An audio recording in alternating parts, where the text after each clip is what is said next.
Hello, আসসালামু আলাইকুম। আশা করি সবাই ভালো আছেন, সুস্থ আছেন। তবে আজকের ভিডিওতে আমি আপনাদের বলবো যে খামারের রোগ বারবার কেন আসে। তবে আমরা যারা ছোট খামারি তাদের সবচেয়ে একটা বড় যন্ত্রণা হলো রোগ মানেই ক্ষতি, রোগ মানে মন ভেঙে যাওয়া, আর রোগ মানেই খরচ।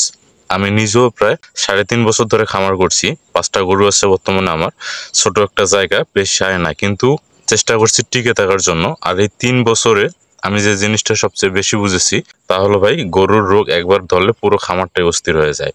রোগ মানে শুধু একটা গরু অসুস্থ হওয়া না, এর মানে হলো কাজ বন্ধ, খরচ বাড়া, দুধ কমে যাওয়া, বাজারে দেরি, আর মনের ভেতর ভয় ঢুকে যাওয়া। আর আশেপাশের লোকজন তখন বলে তোর খামারে আবার রোগ। এমন কথা শুনলে মনে হয় আমরা বুঝি ইচ্ছা করে রোগ আনছি, কিন্তু না ভাই, বাস্তবতা অন্যরকম। আমাদের মতো ছোট খামারিদের অনেক সময় টাকার অভাবে, অভিজ্ঞতার অভাবে, আর একটু অলসতার কারণে কিছু ভুল হয় যেগুলো বারবার রোগ ডেকে আনে। আজ আমি সেই 5টা বাস্তব ভুলের কথা বলবো আপনাদের, যেগুলো আমি নিজের চোখে দেখেছি, নিজের খামারে অনুভব করেছি, আর যেগুলো ঠিক না করলে কখনোই রোগ বন্ধ হবে না। প্রথম আমরা যে ভুলটা করি ভাই, সেটা হচ্ছে পরিষ্কার পরিচ্ছন্নতার অভাব। এই ভুলটা ছোট খামারে প্রায় সবাই করে। আমরা ভাবি গরু তো মাটিতে থাকে, গোবর প্রস্রাব তো হবেই, একটু নোংরা থাকলে কি হবে। কিন্তু এই কি হবে কথাটার ভিতরে লুকিয়ে থাকে খামারের সর্বনাশ। গোয়াল ঘরের মেঝে যদি প্রতিদিন না ধোয়া হয়, প্রস্রাব জমে থাকে বা গোবর ঠিক মতো না তোলা হয়, তাহলে সেখান থেকেই ব্যাকটেরিয়া ছড়ায়, গরুর পায়ে পচন ধরে, চামড়ায় ঘা হয়, এমনকি খাবারের মেশে পেটের সংক্রমণ হয়। আমার নিজের খামারের প্রথমে এমনটা হয়েছে। প্রতিদিন পরিষ্কার করলেও দেখা যায় যে ঠিকঠাক পানি যদি না বেরোয় তাহলে আবার ভেজা থেকে যায়। পরে বুঝলাম যে সিস্টেম না থাকলে পরিশ্রমও বিফলে যায়। এখন আমি একটা হালকা ঢালু ফ্লোর বানিয়েছি যাতে পানি সহজে বের হয়ে যায়।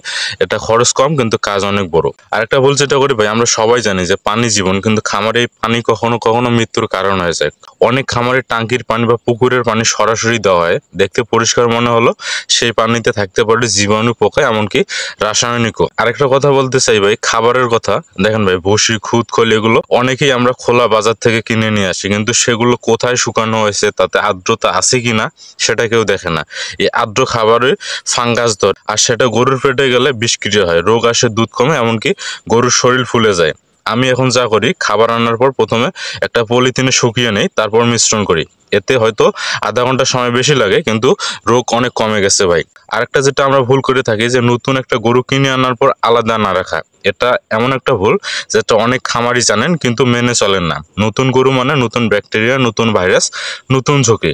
আমরা খুশি হয়ে ভাবে গরুটা ভালো দুধ দেয়, দামও ভালো, তাই সঙ্গে সঙ্গে পুরনো গরুর সঙ্গে মিশিয়ে ফেলি। কিন্তু এখানেই একটা ভুল করি ভাই। নতুন গরুর শরীরে হয়তো এমন জীবাণু আছে যা আগে আপনার খামারে ছিল না, ফলাফল একে একে সব গরুতে ছড়িয়ে পড়ে। 4 নম্বর যে ভুলটা আমরা করি, ওষুধ ও ভ্যাকসিন নিয়ে অবহেলা ভাই। আমাদের অনেকের ধারণা গরু অসুস্থ না হলে ওষুধ দেওয়া লাগবে না। এই ধারণাটা সবচেয়ে একটা বিপজ্জনক ধারণা ভাই। ভ্যাকসিন মানে হলো ঢাল, যা ভবিষ্যতের রোগ থেকে রক্ষা করে। অনেকে ভাবে এটা শহরের বড় খামারিদের ব্যাপার, কিন্তু ভাই রোগ তো গরু দেখে আসে না, সে আসে সুযোগ পেলে। আরেকটা যেটা বড় ভুল করি আমরা থাকি, যে গোয়াল ঘরে পর্যাপ্ত পরিমাণ আলো বাতাস না ঢোকা। অনেক খামারে আমি এটা দেখি যে গোয়াল ঘর যেন একটা স্যাঁতস্যাঁতে ঘর, ছাদ নিচু, চালানা ছোট, বাতাস ঢোকে না, রোদ পড়ে না। অনেকে ভাবে গরুর যেন ঠান্ডা লাগে না, তাই সব বন্ধ করে রাখে, কিন্তু এতে উল্টো হয়। আর্দ্রতা বেড়ে যায়, জীবাণু জমে, গন্ধ হয়, আর রোগ তৈরির সুযোগ তৈরি হয়। একবার গরু যদি কাশি বা সর্দি হয়, তখন পুরো খামারে ছড়িয়ে পড়ে। আমাদের সমাজে একটা বড় সমস্যা হচ্ছে ভাই, মানুষ ভাবে খামারের রোগ মানে খামারে কিছু ভুল করছে। কেউ ভাবে খারাপ খাবার দিচ্ছে, কেউ ভাবে গরুর দেখাশোনা ঠিক মতো করছে না। আসলে খামারে রোগ আসতে পারে শত কারণেই। আবহাওয়া বদলে গেল, নতুন ঘাস এলে, এমনকি বাজার থেকে এক বস্তার নোংরা ভসে আনলো, কিন্তু সমাজ সেটা বোঝে না। লোকজন শুধু দেখে ফলাফল ভাই, গরু অসুস্থ, খামারে দুধ বিক্রি করছে না, মানে সে ব্যর্থ। এই কথাগুলো আমাদের ভিতরে আগুন জ্বলে। আমি নিজের খামারে যখন প্রথম দেখি রোগ, তখন আমি নিজেও ভেবেছিলাম আমি হয়তো পারবো না, কিন্তু পরে বুঝলাম এটা বাস্তব একটা অংশ। খামারের রোগ মানে শেষ না, বরং শেখার শুরু। তবে এই ভুলগুলো ঠিক না করলে এই রোগই খামারের গতি বন্ধ করে দেবে। রোগ বন্ধ করার কোনো জাদু নেই ভাই, এটা নিয়ম, পরিষ্কার পরিচ্ছন্নতা, খাবারের মান, পানি, বাতাস, আর সামান্য সচেতনতার উপর নির্ভর করে।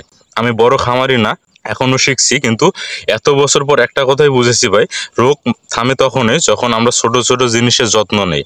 আমরা যদি প্রতিদিন গোবর তুলি, পানি বদলাই, খাবার শুকাই, আর নতুন গরুকে আলাদা রাখি, তাহলে রোগের ভয় অনেকটাই কমে যাবে ভাই। খামার টিকবে না শুধু ভাগ্যে, টিকবে নিয়মে। এই নিয়মটাই ছোট খামারের আসল শক্তি। সবশেষে একটা কথাই বলবো ভাই, গরুর খামার করা মানে শুধু দুধ বিক্রি নয়, এটা এক ধরনের যুদ্ধ, রোগ, পরিবেশ আর ভুলের বিরুদ্ধে।